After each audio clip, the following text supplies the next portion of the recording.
I need to get my laundry room together. It is out of place, out of order, and it needs some changes. So today I'm gonna tackle it.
right now, this is just how it's looking. I plan on adding some decorations on the wall up here on each side of this area.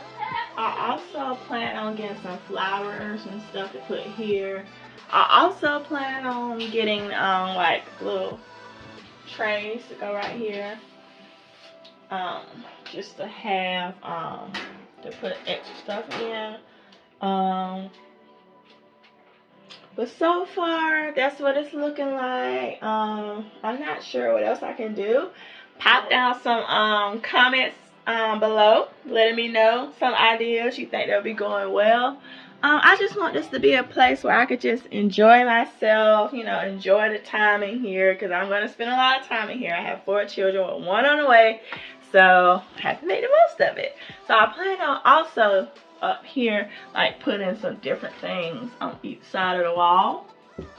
And I may get a little hanger to put on the door and hang like little extra things here, maybe some hangers. But I'm not sure. I'm thinking about putting hangers here too for little things that need to air dry. But yeah, I'm excited. I'm loving green right now. So I look forward to seeing what this place becomes in the future. Stay tuned for more organizational and decorating videos.